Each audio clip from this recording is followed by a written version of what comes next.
In every generation, God calls.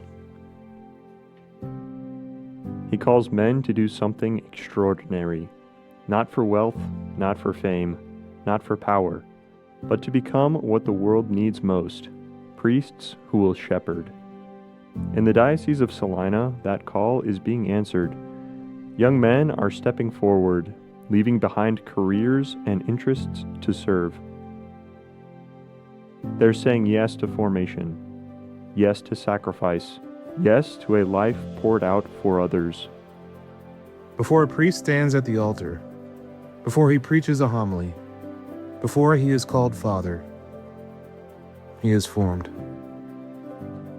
Formed in prayer, so he knows the voice of Christ. Formed in study, so he can faithfully teach the truth. Formed by fraternity, so he is not alone in the mission. Formed in sacrifice, so he can give his life freely. And formed in charity, so he can love the people entrusted to him. Formation takes time. It is not something that happens overnight. It is a long investment. Not time wasted, but time well spent.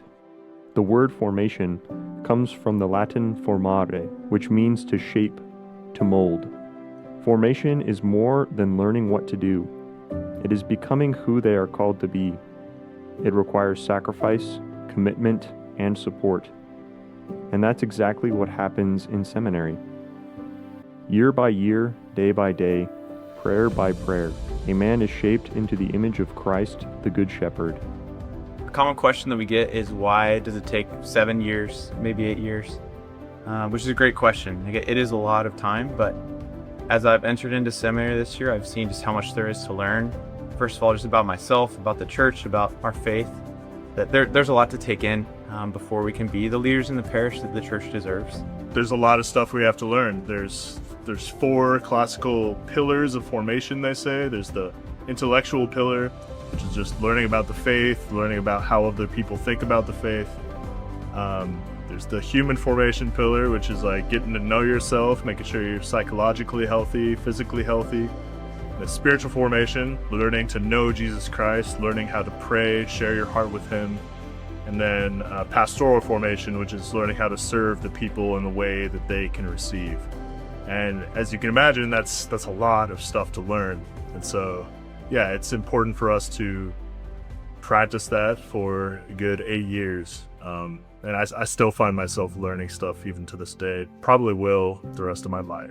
So kind of all across the board, there's just a lot to learn and a lot to be formed in. And I had a moment we went to the St. Louis ordinations towards the end of the year, and I just remember watching all the upperclassmen. There were 5 men being ordained deacons. Watching them and watching all the other guys at each stage of formation, and just being grateful for the way that the church has set up formation, that you can kind of grow into the vocation over years. First year you're at the ordination, you're kind of just taking everything in. It can be overwhelming, really, really beautiful. But gradually, guys just kind of like step into more and more responsibility. And then they're ordained deacons. They get to be a deacon for about a year before being ordained a priest. So they just gradually are walked with more and more and given more responsibility. And they have the opportunity to really grow before just being overwhelmed with the weight of the priesthood.